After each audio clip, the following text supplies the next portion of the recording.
Olá, bem-vindas e bem-vindos. Se você mora no Brasil, bem-vinda e bem-vindo. Você conhece essa birosca em que a gente vive. Hoje estamos fazendo birosca fora do dia normal dele, que é às quartas-feiras, fora do horário normal também.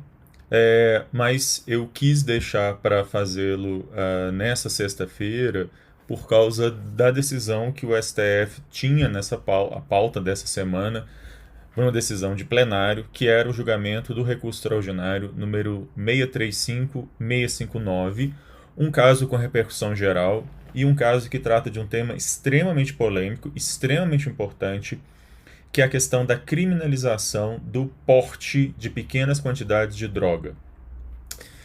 É sobre isso que eu quero falar nesse vídeo, falar sobre os impactos que uma decisão como essa, a possível decisão, caso seja julgado favoravelmente o recurso extraordinário, pode gerar sobre o sistema penal, sobre o processo penal, sobre o sistema carcerário brasileiro, que afinal de contas está num estado em estado de coisas inconstitucional, como o próprio STF já decidiu. E falar também sobre, afinal de contas, o que é essa guerra às drogas, no sentido do que a lei antidrogas colocou lá atrás, os pontos positivos, mas principalmente os pontos negativos, aquilo que na verdade não está dando certo e que essa decisão pode, esse caso pode mudar. Bom, Birosca News é esse quadro que eu faço todas as quartas-feiras, normalmente, falando de questões de direito, discutindo aqui questões do mundo do direito. E esse conteúdo ele fica disponível no YouTube, no meu canal no YouTube, que é youtube.com/Alexandre Bahia. E também o podcast do Birosca News, que é disponível em várias plataformas de podcast, como por exemplo o Deezer ou o Spotify. Se você gostar desse conteúdo, curta, compartilhe. Se você concorda, discorda daquilo que a gente falar aqui, comente. Estou sempre aberto a ler os comentários e a responder esses comentários. Pois bem, então como eu disse, o Birosca News está sendo feito hoje porque durante essa semana, na quarta-feira, estava previsto o julgamento, a retomada do julgamento desse recurso extraordinário. Esse recurso extraordinário, ele começou lá em 2015, então percebam que já tem aí, lá se vão quase 10 anos desse recurso extraordinário. E na quarta-feira ele foi retirado de pauta, porque o STF se ocupou praticamente todo o tempo com o julgamento do ex-presidente Collor.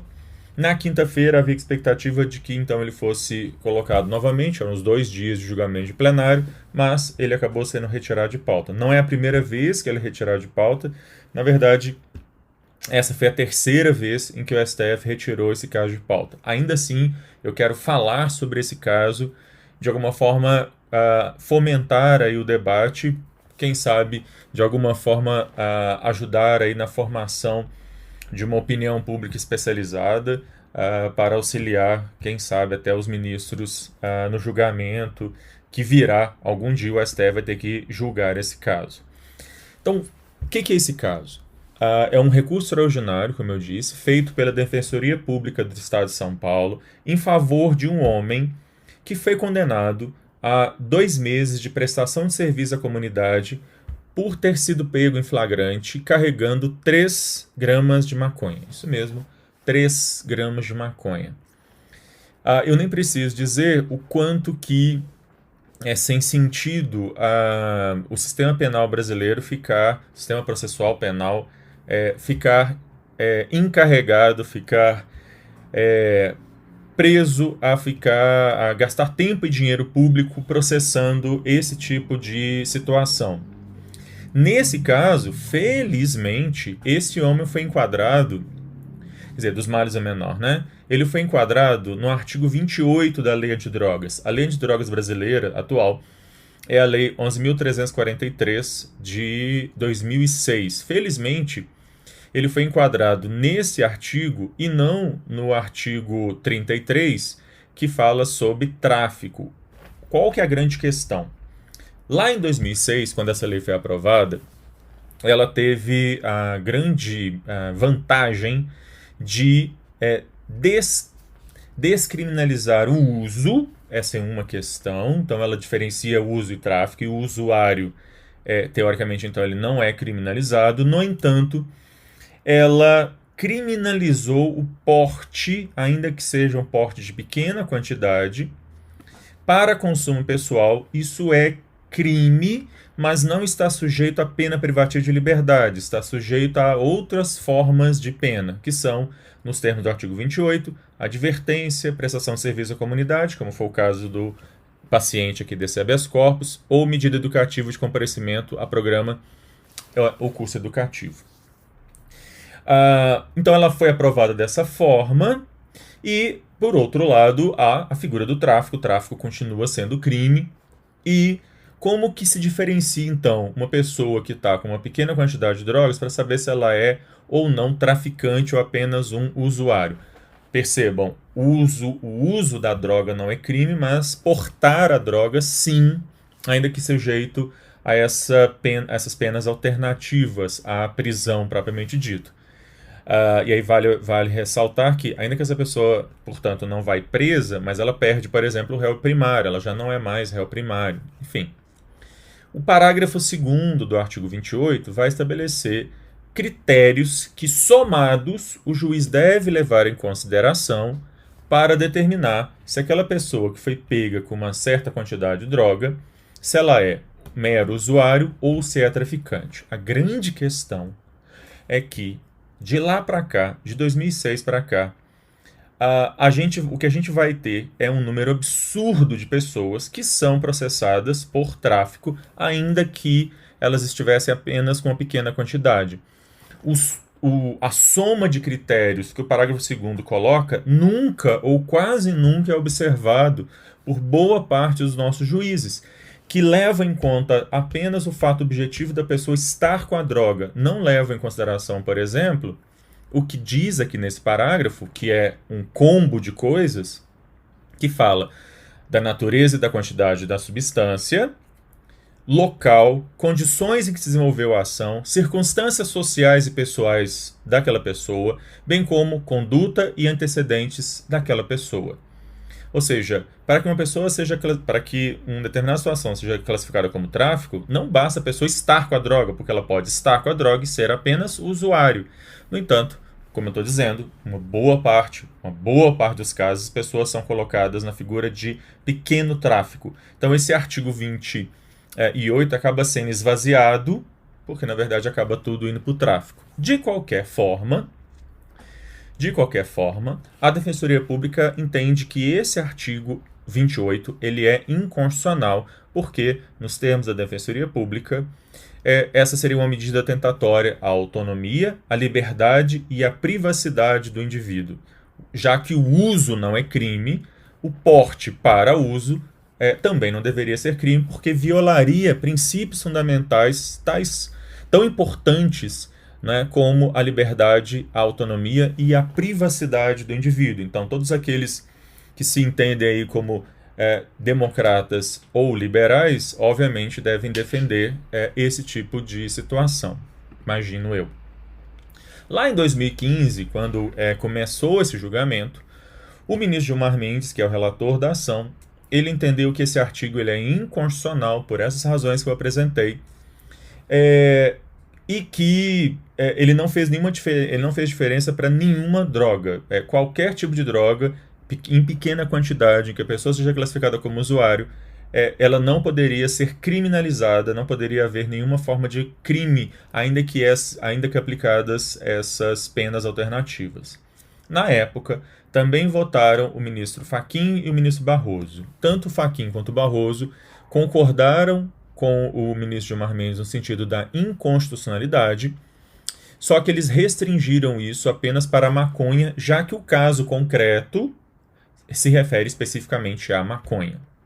No caso do Barroso, inclusive, além de restringir a maconha, ele também criou critérios. Ele fala do porte de até 25 gramas de maconha ou plantação de até 6 plantas fêmeas de maconha. Então houve pedido de vista do então ministro Teori Zavascki, que acabou morrendo. O caso acabou caindo com o Alexandre de Moraes, como herdeiro aí dos processos. E desde 2018, esse caso está liberado pelo ministro Alexandre de Moraes para julgamento, E só agora, em 2023, é que ele foi colocado novamente em pauta e, como eu disse, infelizmente, apesar de ter sido colocado em pauta, foi retirada de pauta e não se sabe quando que será novamente.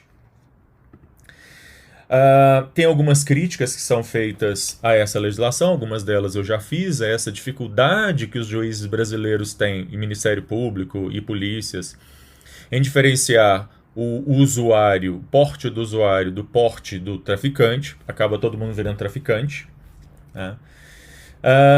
E é claro, uma questão que é sempre importante a gente lembrar é a seletividade do sistema penal e que aqui aparece muito fortemente, normalmente, pessoas processadas por esse crime são pegas em flagrante, ou seja, não há investigação, é apenas o flagrante, e basta o flagrante, basta a declaração da polícia de que a pessoa estava com determinada quantidade, não há nenhuma grande investigação para saber se essa pessoa realmente vende aquela droga ou apenas estava sendo uso.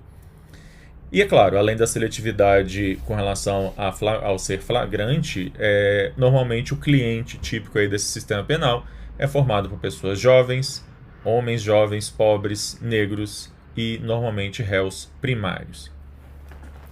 Vale salientar um estudo desenvolvido entre 2013 e 2015 que dá conta de que entre 56% e 75% das prisões por tráfico de drogas no Brasil ocorreram por pessoas que foram pegas com menos de 100 gramas de maconha ou 50 gramas de cocaína.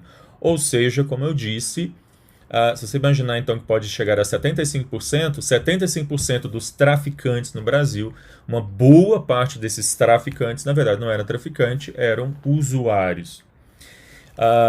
E ainda em 2005, antes dessa lei de antidrogas atual entrar em vigor, 14% dos presos no Brasil haviam sido condenados por tráfico, questões relacionadas ao tráfico, 14%.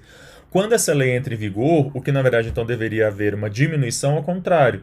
O número sobe para 27,4% quando considera homens e mulheres. Se eu considerar somente mulheres presas no Brasil, 54,9%, ou seja, 55% das mulheres presas no Brasil estão presas por tráfico. E, de novo, dessas 55% de mulheres ou 27,4% de homens e mulheres, até 2/3 destes são pessoas que provavelmente não eram traficantes, eram apenas usuários.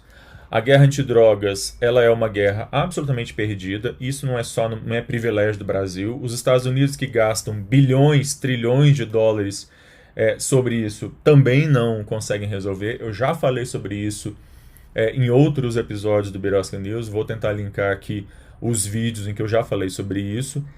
O STF tem aí a grande oportunidade de tentar melhorar uma situação absolutamente desastrosa que é a situação do sistema carcerário brasileiro, para que, quem sabe, as nossas polícias possam se dedicar a crimes que realmente importam, do tipo homicídio, estupro, quando você considera, por exemplo, que menos de 10% dos homicídios no Brasil vai a julgamento. E aí você começa a pensar, afinal de contas, quais são as prioridades do gasto do dinheiro público, do tempo e do dinheiro público que a gente gasta com polícia, judiciário, Ministério Público, prisão, etc. Enfim, o caso foi retirado, mas eu vou continuar acompanhando quando houver o julgamento final. Espero que algum dia esse negócio seja julgado. Eu vou voltar aqui para comentar. Havendo qualquer atualização também, eu volto a comentar. Se você gostou desse conteúdo, curta, compartilhe, marque lá o sininho para receber as atualizações. Toda semana tem um conteúdo novo aqui do Birosca News. Semana que vem eu volto para falar de mais alguma coisa